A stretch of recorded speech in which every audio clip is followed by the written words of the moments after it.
Let's turn to Psalms 42, verse 1 and 2. Psalms 42, 1 and 2.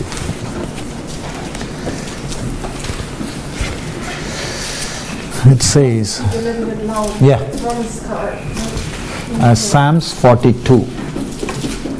Psalms 42, verse 1 and 2. It says, as the hart panteth after the water brooks, so panteth my soul after thee, O God. My soul thirsteth for God, for the living God. When shall I come and appear before God? So as we were meditating in our previous sessions, see, we looked at the other people. And God is not revealing Himself to them because they seek a God according to their own desires.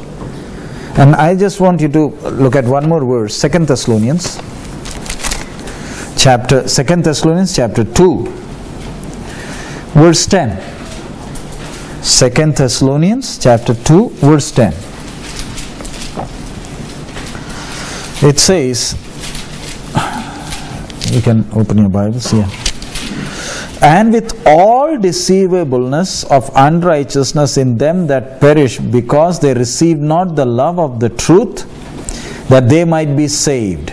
I'll read verse 9 also. Even him whose coming is after the working of Satan with all power and signs and lying wonders. See, I just want you to understand. We look at the pictures of people who have not known Christ.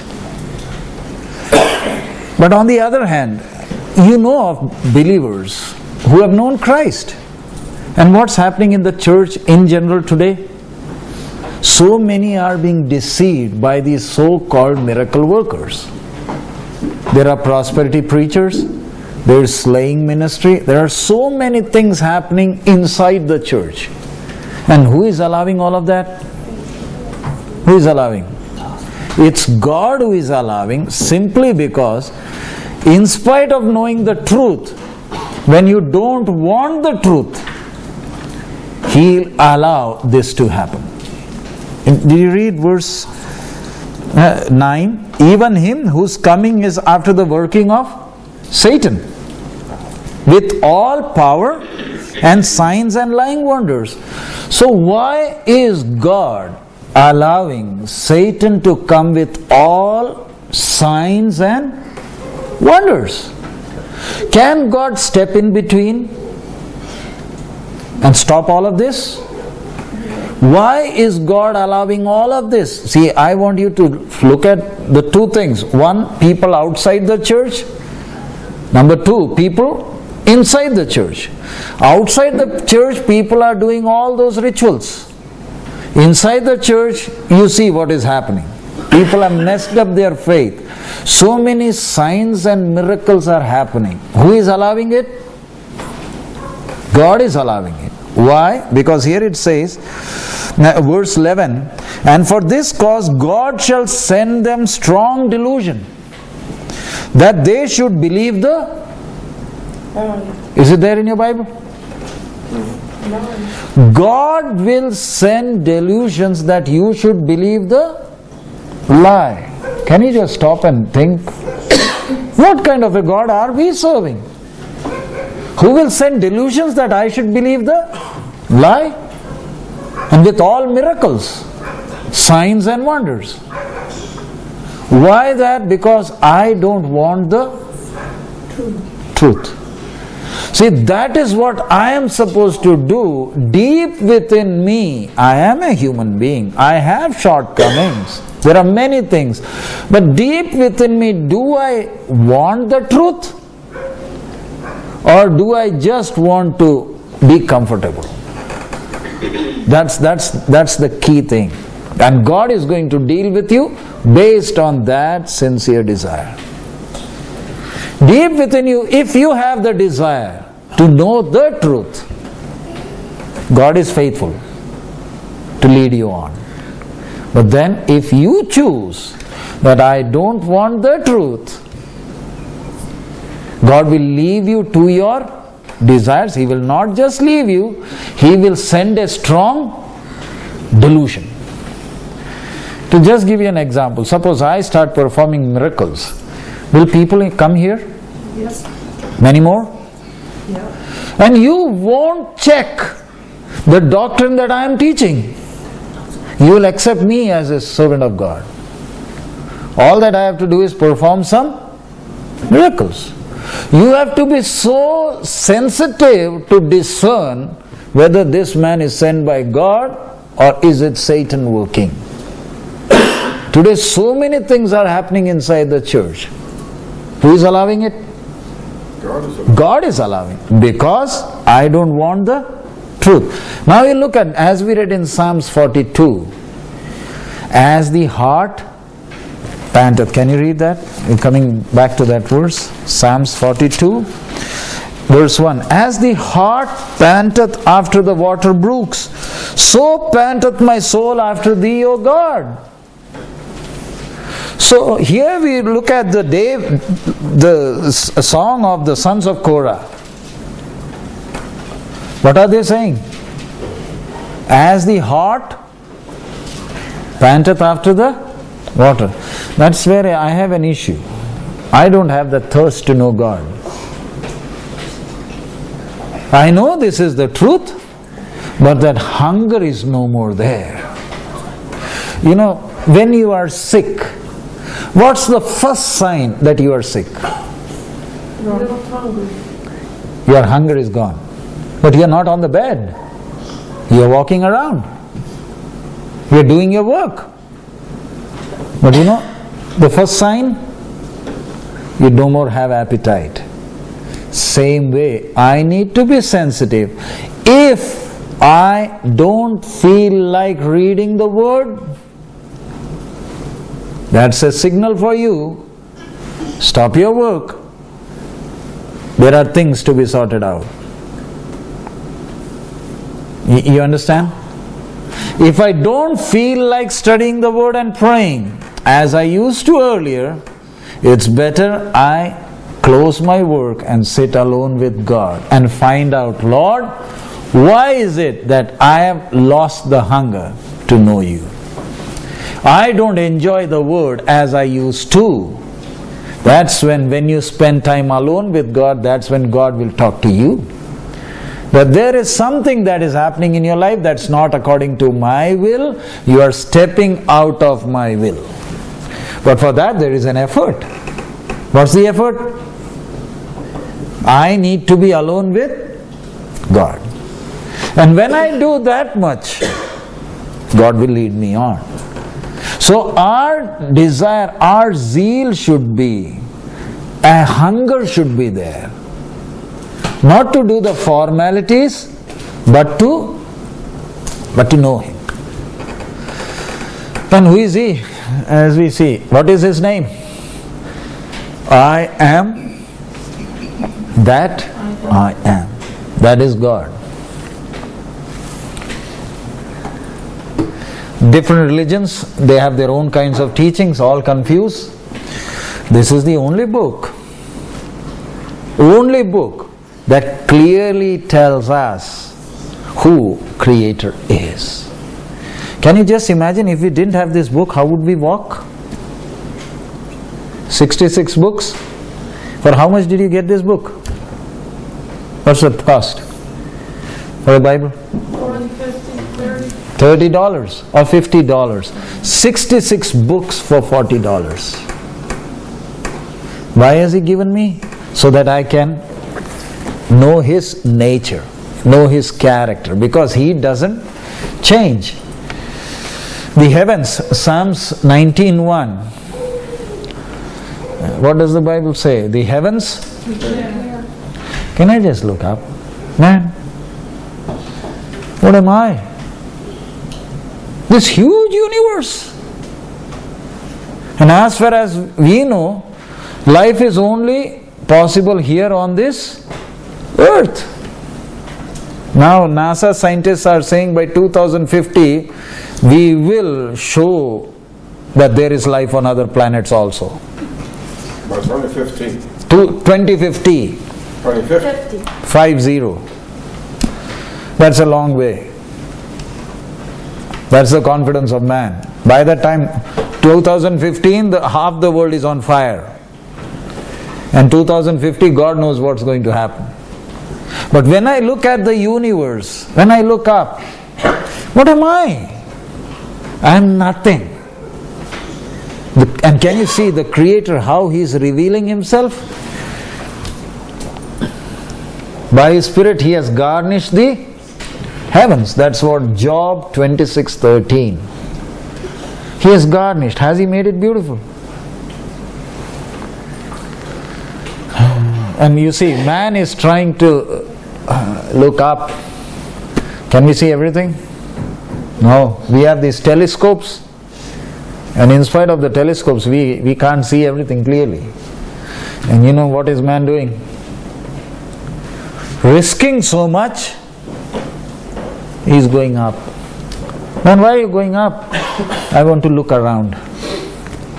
While we are just worried about our daily needs, man like you and me, what is he doing? Going up. He goes up like this, and this is how he comes back, you know. This is the Hubble telescope. What's the cost of one telescope? 2.5 billion US dollars. Cost of one telescope. When we don't have enough money here to eat food, can you see what man is doing?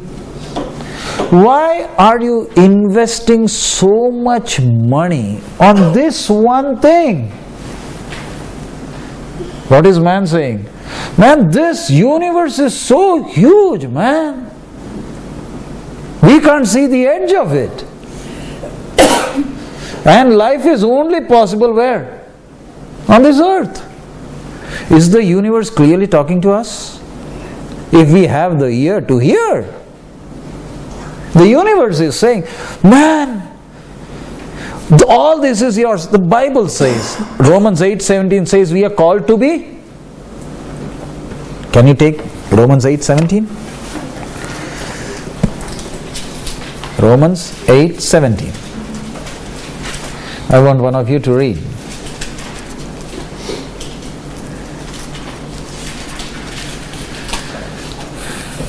Romans 8:17. And if children, then heirs, heirs of God and joint heirs with Christ, if so be that we suffer with Him, that we may also be glorified together. Here it clearly says, if children then, Heirs. what do you mean by heirs? We inherit What is his? Is it mine? ours. Forget about ours. Is it mine? Yeah. Can you understand our calling? All this huge universe, is it mine? No. No? Not in the sense that the book is mine. The book says, no, the book says we are called to be. Heirs. What do you mean by heirs? Can I accept it? No. That's the problem. Now, is Brother Samuel's son, is he the heir? Yes or no? Yes. Does he have to go to the court and get some papers to prove he is the heir? Does he have to worry about anything? All that belongs to his father, is it his? Yes or no? Yes. Does he have to think? No. He doesn't have to think. He doesn't have to accept. It is his, whether he likes it or not. Is it true? Because he is born into his family, even if he doesn't want it, it's his. Right? That's what the scripture clearly says. If children then, Heirs. are you ready to accept that word as it is? I have no problem accepting that as it is. But then the problem is I am nurturing so many other desires. He is sitting and he is wondering, if my father dies, will I get the car? If something happens to my father, will I get his watch? Man, why are you thinking? You're crazy, man. All that is his is yours. You don't have to waste your time thinking. All that you have to do is, can you grow up? You understand? He needs to grow up. He needs to be mature. So all that is there, it's ours. Before He gives us everything, He wants you and me to become not children, you are children. I'm sure. He wants you to be mature. That's all. What do you mean by mature? Start looking at things as the Father looks. You understand? As a child, his way of thinking is different. But as he grows up, does his way of looking change? Does his look change? Yes. Does his desire change? That's all that God desires. I want you to grow up. I want you to be mature. I just want you to accept my word as it is. It is yours. You just don't have to worry about anything. I'm taking care of everything. Can you look at man investing this much for one telescope? He wants to see, but is he able to see everything? He is not able to see. In spite of this, he is not able to see. And in between, that's our earth. Can you see these people repairing? 2 people out there in space. Yes. Look at the trouble they take. This is the man. You saw 2 men. Can you imagine how big this is?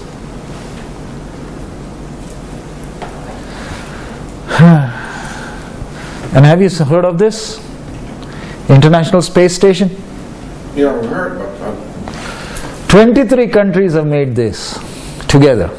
And the amount? 150 billion US dollars. While we are sitting here, there are six people staying there inside this thing. They have their own electricity. Food goes from here, and then their garbage is also brought down here. There are people staying in this. You know why? They said this will stop. From here we will move on. Can you look at man, what all he is doing? Foolishness. What all he is doing. Why is man able to do this? Made in the image and God. likeness of God. This is a fallen man doing. Can you imagine? A fallen man doing this. So if he had not fallen, can you imagine what all he could have done? A man like us, after walking out of the garden, is it true? Walking out of the garden, can you look at him what he did? So if he had stayed in the garden and had that relationship with God, what would have been life? You wouldn't need all that. But then can you look at the potential? He's staying up. Since 1960, there are telescopes like this all over California and many other places. Telescopes like this. You know what? All our radio signals, television signals have gone. The earth is round, right? So the signals, they travel straight. They don't go round. And so many signals have already gone. But till now we haven't heard any response from anyone. Man is thinking that there is some other life also somewhere. And these are the years. And since 1960 we are waiting for a hello to come. But since 60, no one has bothered to call us back. Can you imagine how lonely we are? Can you imagine? Yesterday I came to Fort St. John. I flew in from Vancouver. Suppose I got down from the plane and there is no one at the airport. No one. I come out of the airport, there is no one at sight. Will I be happy or will I be afraid? You'll be afraid. Why? What's happened to you? No one. That's the same way with man. If we step out of this earth and say hello, there is no response. And life is only possible where? As far as we know, it's only possible here. Nowhere else.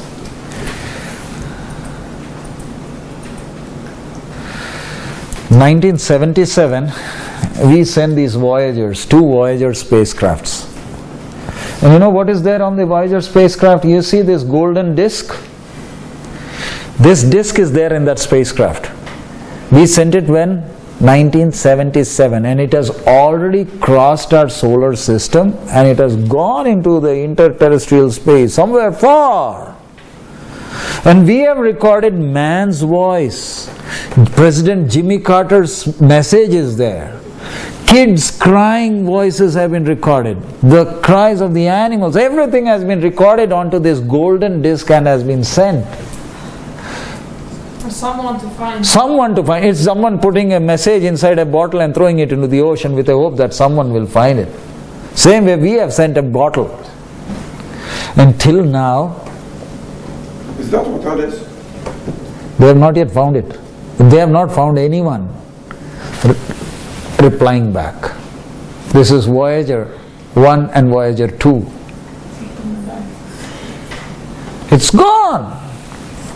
But it's still working.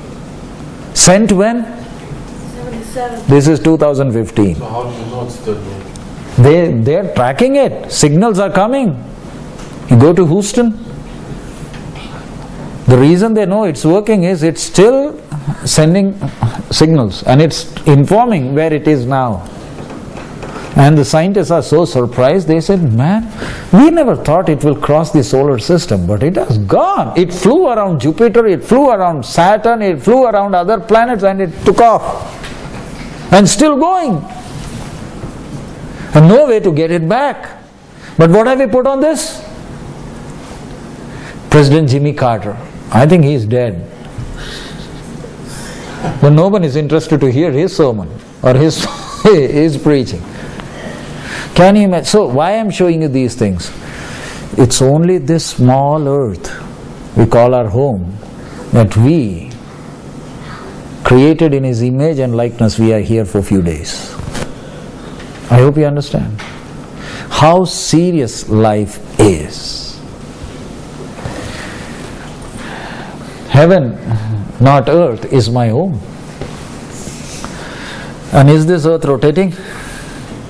It says, you might be surprised to know that the spot on the surface of the earth is moving at 1675 kilometers per hour. While we are sitting here, Hurtling through space. we are hurtling through space. Does it appear? And control. Does it appear? No. We are hurtling through space. We are rotating and going around the sun. What's the speed? 1675 kilometers per hour. That's 1040 miles per hour. Just think, for every second you are moving almost half a kilometer through space and you don't even feel it. That's what you call engineers. Who engineered this thing? And what am I sitting here and wondering? I'm so worried. Worrying for what? Every second, what is this earth? And are we sitting inside the earth or are we on the outside? Inside. Inside? Outside. Outside. Where are we? If we are inside, we'll have to dig a pit and go in. We all are sitting on the outside, stuck like magnets. People on top are looking up, people on the south, they are looking down. They're also looking up. They are not looking up. It's a ball. I know, but you're also looking up. But can you see, we all are standing. How are we standing? But we all are. Even if we jump, we fall down. But so strong, the magnetic force, so strong. Is it not a miracle? And yet God has kept us alive. The earth orbits an average 93 million miles from the sun. And then even when you finally relax in front of the TV after a long day, you are still spinning at a dizzying speed of over 600 miles per hour if you are in the UK. When I am sitting watching TV, what am I doing? Spinning around. Where is Fort St. John in this? Insignificant. It doesn't matter where it is. But look at us. We sit and worry as though we are the ones doing everything. Paul says, I kept my faith.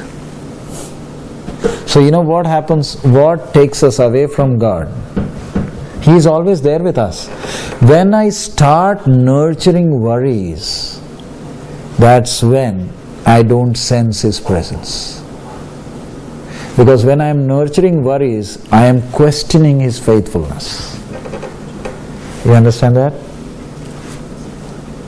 When I am nurturing worries, what am I saying? He cannot be trusted. Do we enjoy worrying? No. I'm just saying, we enjoy it. That's the reason even if there is no worries, we'll make some worries. Just for the sake of it. You understand? How it hurts when I question the faithfulness of God. It hurts. Really hurts. All that I need to do is, can you turn with me to 2 Timothy chapter 2 verse 12. 2 Timothy chapter 2 verse 13.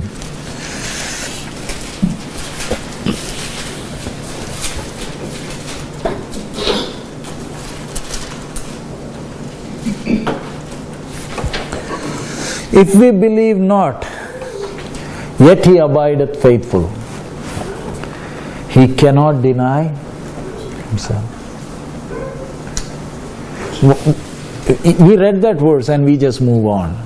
What we need to do is, can we just stop by, meditate on that word? Has He been good? Has He been faithful? I have questioned His faithfulness so many times. Is it true?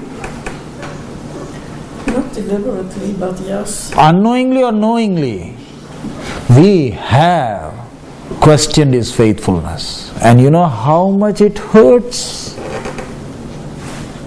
How much it hurts. What does He want from us? He wants that confidence. You understand that? For example, just to give you an example. Now they are married. It's 1 year. And you will see they both go together out. They go for shopping. They both will go. But now you tell me. He goes for shopping. You have to go with him? Or does he go alone? She tries her best to come along. But he goes on his own, right?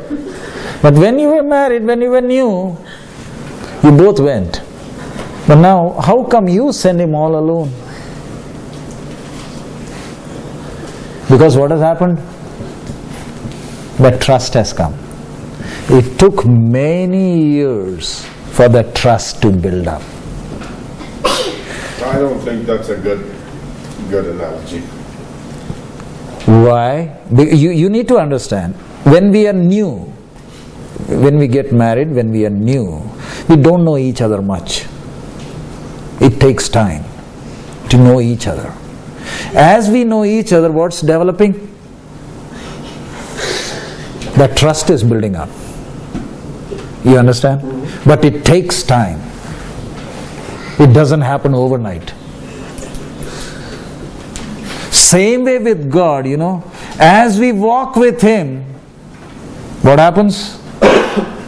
Faith grows. See, faith is something that grows day by day. It doesn't come down. It grows. It's emotion that fluctuates. There's a difference between emotion and faith. Emotion is it goes up very high one day, the other day it's down in the dumps. But faith, it doesn't fluctuate like that. It grows. Slow, it takes time. So how does that confidence in God come? As I walk with Him daily. I know Him closer and closer. And as I know Him closer, what's happening? All my worries are going away. So that's what God wants from us. What does He want from us? Can you trust me? Can you have confidence in me? See, the problem is, if God tries to build our life, we get irritated. And what does God do? What does God do? He won't trouble you. Because why? You are getting irritated. Because we have our comfort zones. Is it true? We have our comfort zones. And will you allow God to touch your comfort zones? Tell me. Will you allow God to touch your comfort zones? As you grow, you will. I'm just telling you now. I say, Lord, I love you. Fine, but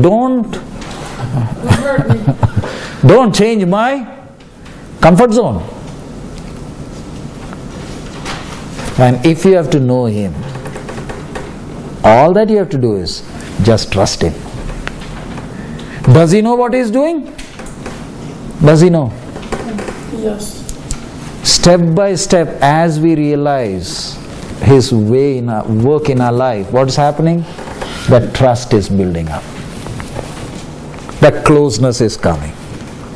There is a change in the way you look, change in the way you think, change in the way you walk. That's how maturity is coming. You understand that? But it's going to take time. You look at Abraham. Yesterday night I mentioned about it. He gave away his wife 2 times. But then a time came when God told him to take his son and offer him as a sacrifice. If God tells us to do the same, will we do it? I won't. Will you do it, Brother Daniel? Tell the truth. I know for sure God speaks. But then God will have to do a lot of explaining to tell me, convince me that it's God. Right? Well, I gotta be sure about that first, for sure. But look at Abraham. He has no doubts. If God tells me to do the same, I will say, that's not God talking. That's the devil talking. I am telling you about our natural reactions. It will be hard for me to accept that God wants me to offer my son as a sacrifice. You understand? Because my attitude concerning God is that He is good. How is He? Why are you saying He is good? He will keep me safe. He'll keep me happy. That's my attitude. But look at Abraham. When God told him, did he go? He went. And if God had not stopped him, he would have Done it. How can a man like us take his only son? He's a man like us. You know why? You gave me. It's not mine. You told me, I'll just do what you tell. That's how you know what happened. Abram is a man who committed mistakes. Did he commit mistakes? Yes. But then a time came. God is sitting before him, eating food under the tree. Is it true? That's what happened, yes. But How did that happen? God saw this man. He had his mistakes, but he learned from his mistakes. That's the difference between Abraham and us. He committed mistakes, but he learned from his mistakes. Can I take little time off and sit and analyze the mistakes that we committed? Do we commit mistakes? Yes or no? Yes. And are there important lessons for us in those mistakes? Yes. But can I sit and analyze it? No. That's the problem. And God again hits me hard. I want you to learn from your mistakes. Why are you not learning? And you keep on repeating the same mistakes. But as long as you don't learn, you're going to go around in circles only. I need to sit and analyze. And there are so many important lessons for me to learn. And if I can learn, you know how much mature I can become? It's just like me driving on the road. I saw a car in the ditch. And that's the signal for me to check my brakes also. Instead of checking my brakes, I'm saying that fellow, he didn't know how to drive. And maybe the next turn comes, I am in the ditch. So when I see someone else in the ditch, that's a lesson for me that the road is slippery, be careful, check your own brakes. Is it true? We miss out on so many important lessons that are there before us. If I could spend some time, little time, to analyze, why can God step in and prevent us from committing mistakes? Sure he can. See, look at Moses. He ended up killing a man. Why does God allow us to commit mistakes? Why? Let's teach. There are lessons that I will learn through these mistakes.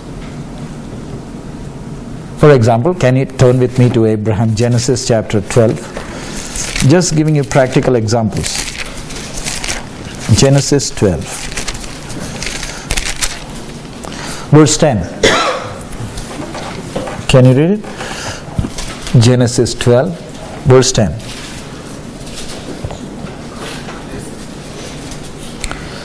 Yeah, why not? There was a famine in the land, and Abram went down into Egypt to sojourn there, for the famine was grievous in the land.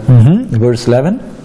And it came to pass when he was come near to enter into Egypt that he said unto Sarah his wife, Behold now, I know that thou art a fair woman to look upon. Just stop here. Look at this man, Abraham. He is in the promised land. What came there? Famine. And where is our brother and sister going? He's leaving. They are going to Egypt. Have they entered Egypt? No. They haven't entered. But what is our brother telling his wife? Before entering Egypt, no one has come. Has anyone come to take him? Take her? No. If you look at verse 11, has anyone come to take her? No. Before anyone comes, brother and sister, they both make a plan. Do we plan? Yeah. And God is watching our plan, and God will say, Amen. He will bless our plans at times. And He planned. And what is the plan? I want you to become. You just say, you are my sister, right? Why? Can you look at the crazy plans we make? Have you made plans? I have made quite a few. I have committed blunders. Have you? We're no different. We sit and make plans as though we are the ones. We are so smart. Don't tell me anything. I know. And then God is watching. And this brother, he made a plan, and wife says, yeah, thank you, at least now you are thinking that I am beautiful, right? And he look at the husband sitting and say, I know you are beautiful. So if I am beautiful, what's next? I want you to say that from now on you are my Sister. Now, I don't care about you, but I care about myself. If I say I am your husband, they'll kill me. So, Sarah, it's a request. I want you to become someone else's wife so that I am. And did that happen? Yeah. Did that happen? God blessed that plan. You make plans, God is watching. Is He watching? If He's watching what all you are thinking, He is watching what all you are planning. And then what happened? Can you read verse 16? Verse 16.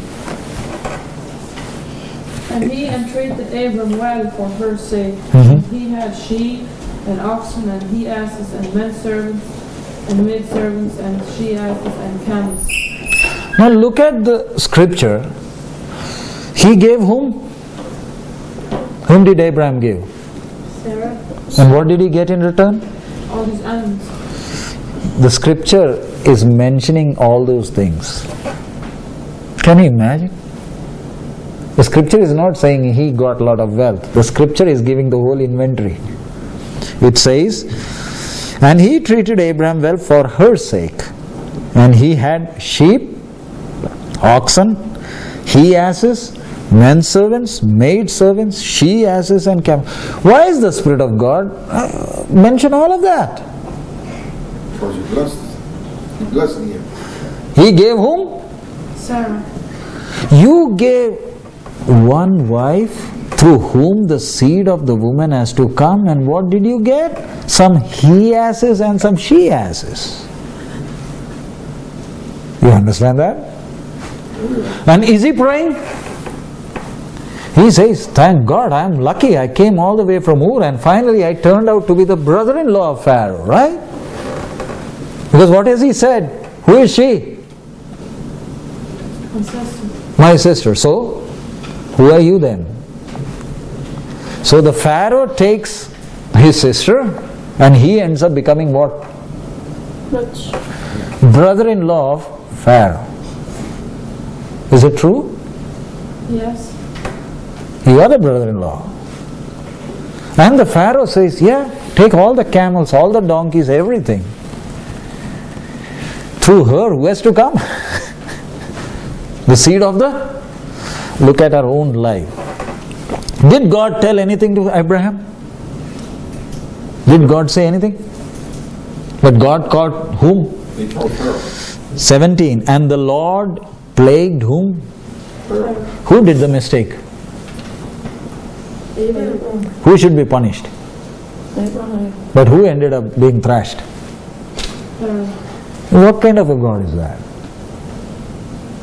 Who should be punished? Who should be punished? Abraham. But who ended up being punished? Can you see those lessons there? There are times in our life where we have committed blunders.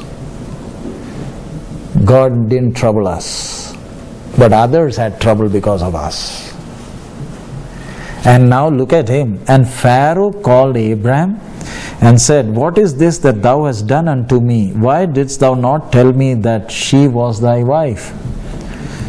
Why saidst thou, she is my sister, so might I have taken her to me as my... Now therefore behold thy wife, take her and go thy way. Can you see a non-believer counseling a believer? Last year I think I met some brother and he was just telling me his testimony. He said one Sunday he was going for worship and his kids were there and some other brothers, their kids were also there in the car, and he was caught speeding. So a policewoman asked him to stop, and then he had his justification. She comes and he asks for a license, and he said, I'm a Christian, I'm going to church. And you know what the lady says? She says, sure enough, I too am a Christian, I am going to give you a ticket because you are going to church. He is going to church over speeding. And the kids are there in the car, he hasn't put the seat belt. Many a times God talks to us through Gentiles. Does it happen? Instead of talking to us straight, many times He will use whom? Unbelievers. Others. And did Abraham learn his lesson? Did he learn? Happened again, I guess. Once again he did it, but God taught him. Same way with us. If I have to come closer to God, He is already there with me. All I need to do is one simple thing. Can I be serious about my life? Serious about my life. And what do you mean by seriousness? Look at all the things that's happening in my life. Now, for example, God brings me to Fort St. John. God brought you.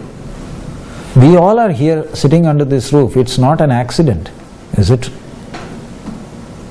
It's God who brought us. Last time we were there in the church, now we are here. Who is bringing us? Who is bringing us? God. Is it with a purpose?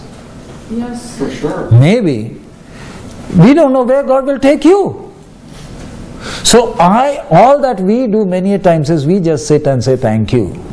Instead of just being thankful, we need to be grateful. What I have to do is, can I be serious? Can I observe? And is He leading us? Is He leading us? What am I doing here? Like an animal? Eating and sleeping. Is this life? Oh, the depth of the riches, both of the wisdom and knowledge of God. How unsearchable are His judgments and His ways past finding out. Romans 11:33. Look at the ways of God. Is this beautiful?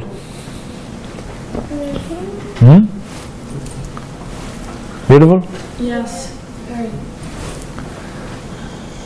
Do we have time to look at them? Why I'm showing you pictures? Because we are so busy. Now, my daughter takes lots of them. Lots of them. Is it beautiful? He has spread out that grass for us. Well, around our place it's not that beautiful. But we find the beauty in the mud. Can you look at God? He made a small, beautiful flowers. This is a peacock in India, that's the national bird, and you can see these birds by the roadside. These Like birds. that? Same like this, on the roadside. Wild. Yeah, they are wild birds. Is it beautiful? Is it beautiful? Very.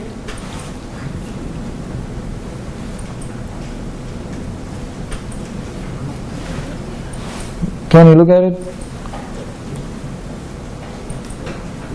This is life under the sea. It's not only on the ground. You look under the sea. Are there fishes like this? You have heard of the salmon, right? Who programmed the salmon to come all the way back?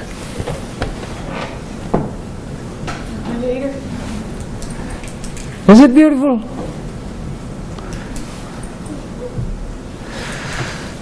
God is asking Job, man, where were you when I laid the foundation of this earth? Looking at our worries, many times if God starts talking, what will we say?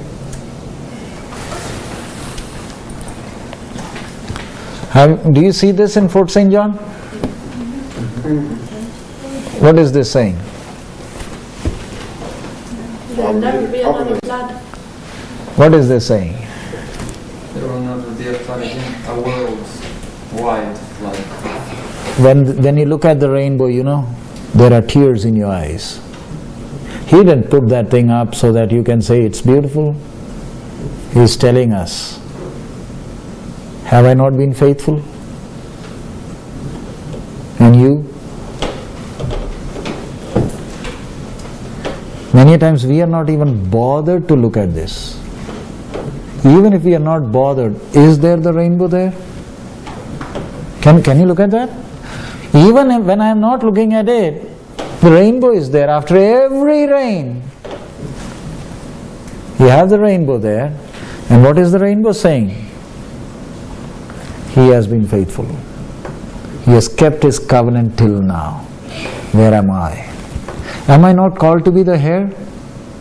Am I not supposed to be responsible? Why am I so careless in my life? Can I be responsible the way He is? Because He has created us in His own image and likeness.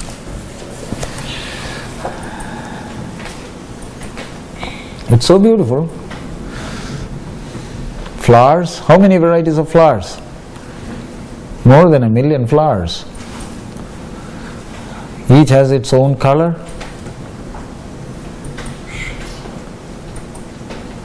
Every season you have flowers.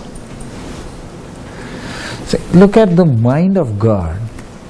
If I was God, I wouldn't have made so many flowers. It takes a lot of effort, man, to design more than 1 million flowers. And every flower is different from the other, right? Look at this. Does he care? Do I have time to look at the flowers? That's the original one. These are plastics, right? We don't have time to look at the original. We buy some plastics and keep it inside the... But God has... See, can you look at these flowers? Those dots. What more should He do to make me happy? Is He trying His level best to make me happy? When I look at the flower might be saying, man, why are you so gloomy? Why are you so upset? Look at me. I'm just for 2 days. Look at the color He has given me. That's how much He cares for you. Can you throw away your worries? There are wildflowers. You go to Texas this time, all the roadside, it's full of these flowers. Wild flowers, Texas. Blue bonnets and all. Man. Is it beautiful? Can you see the power of God? What is worship? When I look at His creation, man, what am I? I'm nothing. Oh Lord my, you know this song? Oh Lord my God, when I'm awesome one. Where is He now? Is He there inside me? Yes or no? He's with me.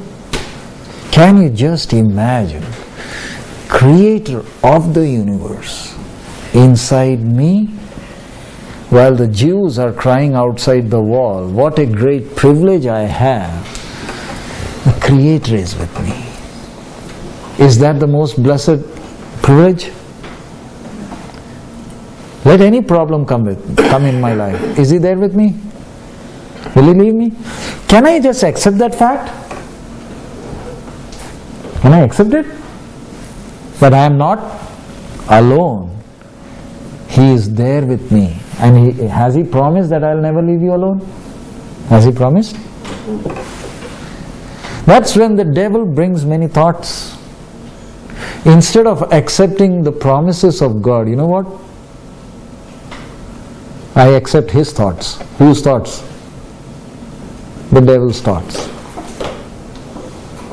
Just to give you an example. Now, Brother Walter and Brother Daniel, two of them are here. And you know each other for a long time, right?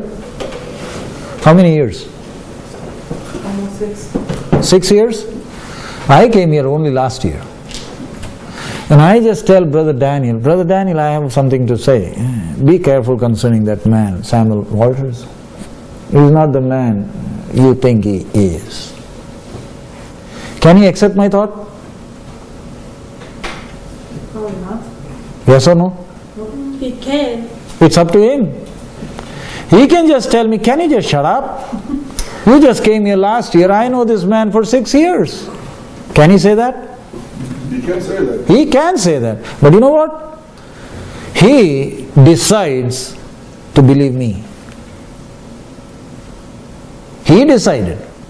What happened?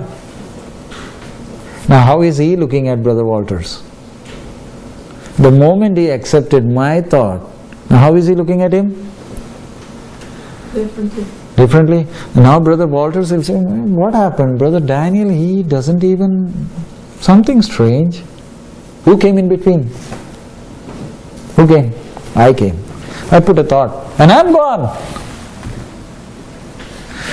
He could have faced that thought. He could have said, Just don't worry, I know him. Why? 6 years we have walked in the same way. Has God been faithful? Has He been good? Yes or no? But you know the problem? Many a times I decide to accept the worries. And is He hurt? See, if He accepts my thought, will He be hurt? You know the pain? I did no wrong. Someone from India came and said something and Brother Daniel just accepted it. Same way with us. The devil comes and instead of believing God, instead of guarding my faith, what do? Believe Him. And I'm done. And Satan is gone. Because I am nurturing what? I am nurturing what? Doubts concerning the faithfulness of God. Has He been faithful? Till now? Yes or no? Will He be faithful? Yes or no? He will be faithful. All that I have to do is He is watching me. He is watching me and I have to decide. No matter what happens, He is good. Can it be done? Can it be done? Yes. It's me who has to decide.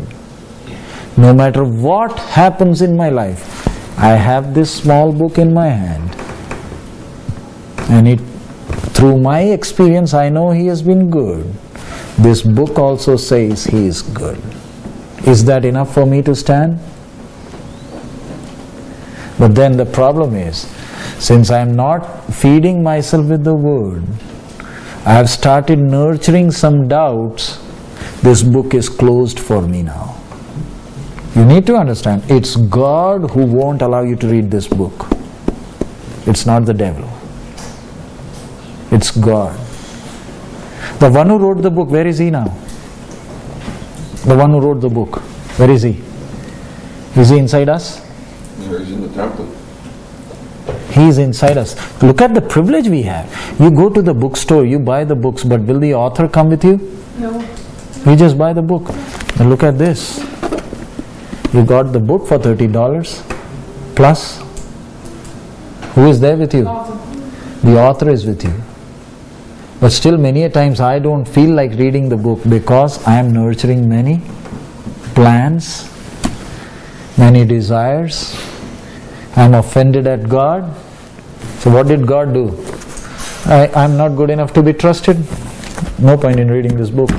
Don't waste your time. Have you seen people sleeping with the Bible open? No. No?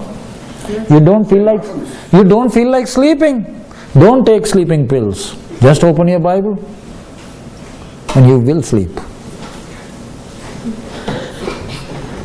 Why? Because God shuts this book. It's written in this book. Don't put gems before the pigs. Is it there in the Bible? If I don't trust God, don't expect God to speak to you. What does He need from you? What does He desire? A simple trust, a simple faith. And deep down within, I'll close now. You know about Joseph, right? Did God ever talk to him? No. Just the 2 dreams. Only 2 dreams. But look at the hard life he went through. Will you allow God to do the same with you? You want God to do that? Your own brothers and your own sisters, they decide to sell you. What will you do? Look, Kill you. look at what all he went through. And the question is, God, this man, this young man, is going through all of this. He is hardly 17 or 18 years old when problem started. His mother died when he was young. And you look at all the pain he goes through, and God never bothered to talk to him. Is it true? The question is, Lord, can you comfort him? Yes, why not? Can you comfort him? And you put him into so many tough situations. And why is God not talking to him? God has confidence in him. Why? Deep down within, Joseph knows, even though situation is hard, I know he is good. Out of the 12 in Jacob's house, God found one Joseph, who deep down within, he knew one simple thing, that God is good.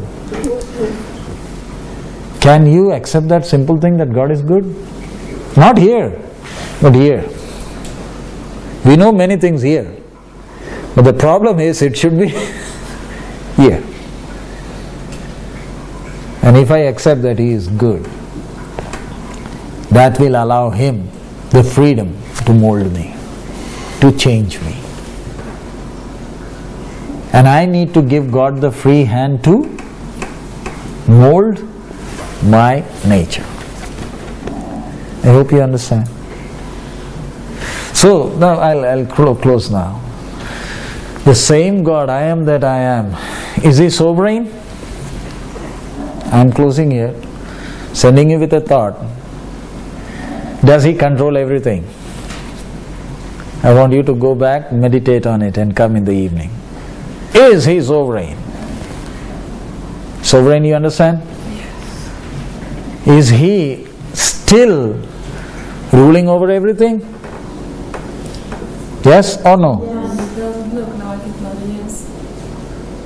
Many times it appears as though God has lost the control.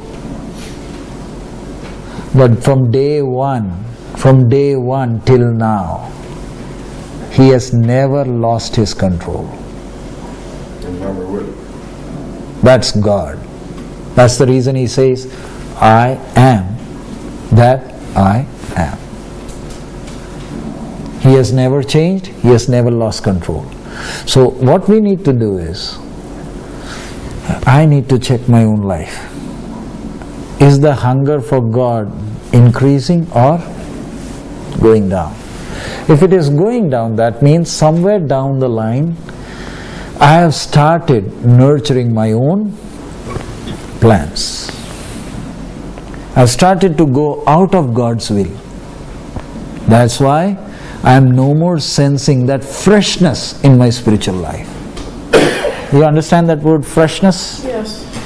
That freshness is not there. Because I am nurturing my own. I have my own aspirations. And unknowingly, what has happened? Instead of submitting to God's will, I am seeking God to fulfill my desires. That's where the problem is slowly coming. Because I'm not careful. See, just to give you an example now, here I don't know, you don't have so many exits, but when you go to Vancouver and other cities, you know, if you're not careful while driving, you miss one exit, and you know, what next? Have to take a long way around. Why, what happened? We were talking while driving. Since I was talking, I missed out with the exit. Same way in a Christian life. If I get involved in many other things, I won't be careful, I'll miss the exit. So I need to be careful concerning one simple thing. Deep down within, I should be sincere concerning one important thing. Lord, don't allow me to step out of your will. Can I nurture that feeling? That thought? Lord, no matter what happens, don't allow me to step out of your perfect will. Now for example, now youngsters are there, they want to get married. You know what happens? We start nurturing our own desires. Has God prepared someone perfect for us? Yes or no? If He has created you, He has someone for you.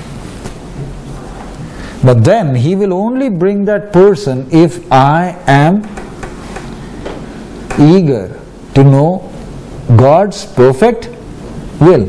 You know, we as ministers, we have to counsel so many youngsters.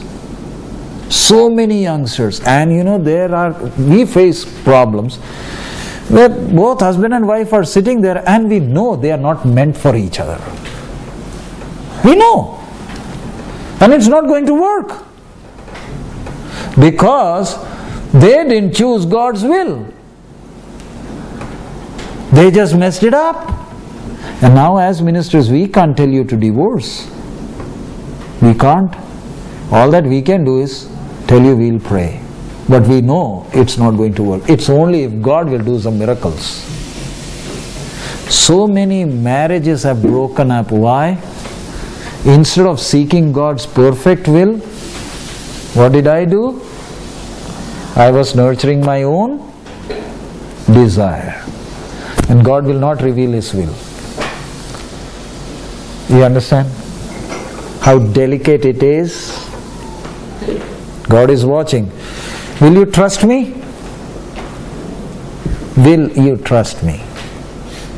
That's hard. Instead of trusting God, we trust whom? Ourselves. So this afternoon as we close and when we go home, I just want you to meditate on one simple thing.